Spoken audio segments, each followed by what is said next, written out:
दोस्तों आज इस वीडियो में हम आपको इंसानों द्वारा ऐसी 5 गलतियों के बारे में बताने जा रहे हैं जिसमें लोगों को हज़ारों करोड़ों का खामियाजा उठाना पड़ा। वीडियो स्टार्ट करने से पहले आपसे रिक्वेस्ट है कि आप हमारे चैनल टॉप 10 हिंदी फैक्ट्स को सब्सक्राइब करें और घंटे को भी दबा दें। तो चलिए शुरू करते हैं। Train dimension mistake. दोस्तों सन 2014 में फ्रांस ने एनसीएफ कंपनी से $17 बिलियन में 341 ट्रेनें खरीदी क्योंकि फ्रांस अपने नेटवर्क को और भी ज़्यादा मॉडर्न और स्मार्ट बनाना चाहता था। पर जैसे ही 2016 में ट्रेन की डिलीवरी हुई तब पता चला कि रेलवे प्लेटफॉर्म के हिसाब से ट्रेन की चौड़ाई 20 सेंटीमीटर ज़्यादा थी। जब बाद में जांच हुई कि ऐसा कैसे हुआ तो पता चला कि इंजीनियर्स ने सिर्फ नए प्लेटफॉर्म का ही साइज़ नाप के ट्रेन कंपनी को दिया था और पुराने प्लेटफॉर्म पर बिल्कुल भी ध्यान नहीं दिया, जिसकी वजह से सरकार को 1300 प्लेटफॉर्म का निर्माण फिर से करना पड़ा, जिसका खर्चा उन्हें $60 मिलियन यानी 416 करोड़ रुपए पड़ा। Typing mistake. दोस्तों सन 2006 में जापान की मिज़ुहो शेयर मार्केट में एक शेयर ब्रोकर ने जेकॉम कंपनी के शेयर बेचे, जिसमें एक शेयर की वैल्यू 6,10,000 येन होनी चाहिए थी, पर ब्रोकर की टाइपिंग मिस्टेक की वजह से उसने 6,10,000 शेयर 1 येन में बेच दिए, जिसका खामियाजा कंपनी को उठाना पड़ा और उनको इस शेयर के $225 मिलियन यानी करीब 1400 करोड़ रुपयों का नुकसान झेलना पड़ा। और अगर आपको नहीं पता तो मैं बता दूं कि येन जापान की करेंसी का नाम है। Sky scraper.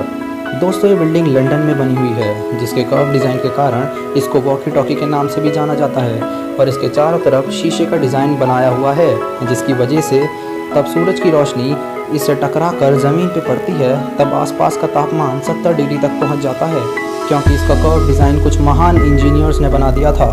दोस्तों हद तो तब हो गई जब एक इंसान अपनी कार को इस बिल्डिंग के सामने खड़ी कर कहीं चला गया और जब वह कुछ देर बाद आया तो उसने देखा कि उसकी गाड़ी के कुछ हिस्से पिघलने लगे हैं। इस बिल्डिंग को और इसके इंजीनियर्स का मजाक तो तब बनने लगा जब वहाँ की जनता ऑमलेट बिल्डिंग के सामने ही पकाने लगी।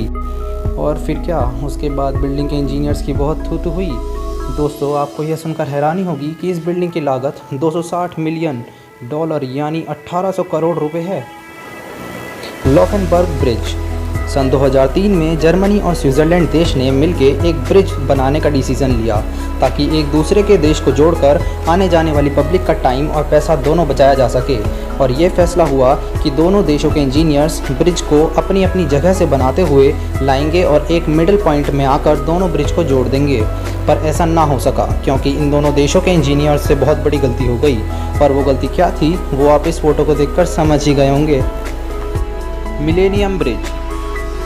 चलिए चलते हैं एक बार फिर लंदन में। दोस्तों कुछ साल पहले 1999 में पैदल चलने वाले यात्रियों के लिए थेम्स नदी के ऊपर एक ब्रिज बनाना स्टार्ट किया गया था, जिसका नाम मिलेनियम ब्रिज रखा गया, जो कि जून 2002 को पूरी तरह से तैयार हो गया था और इसका उद्घाटन लंदन की क्वीन द्वारा किया गया था।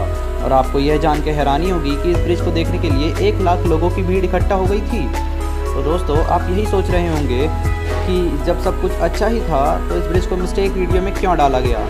दरअसल हुआ ये कि जब इतनी ज़्यादा भीड़ इस ब्रिज पर चलने लगी तो ये ब्रिज अचानक हिलने लगा और लोगों को लगा कि वहाँ भूकंप आ गया है, पर ऐसा नहीं था। ब्रिज हिलने का सही कारण ये था कि ब्रिज 1 लाख लोगों को संभाल नहीं पाया और हिलने लगा। उद्घाटन के 2 दिन बाद ही इस ब्रिज को बंद कर दिया गया। बाद में इसे सही करने के लिए $60 मिलियन यानी 400 करोड़ रुपयों का नुकसान झेलना पड़ा। तो दोस्तों कमेंट करके बताइए कि आपको हमारी यह वीडियो कैसी लगी, और अगर आपने अभी तक हमारे चैनल को सब्सक्राइब नहीं किया है तो वो भी कर दीजिए, साथ ही बेल आइकन भी प्रेस कर दीजिए।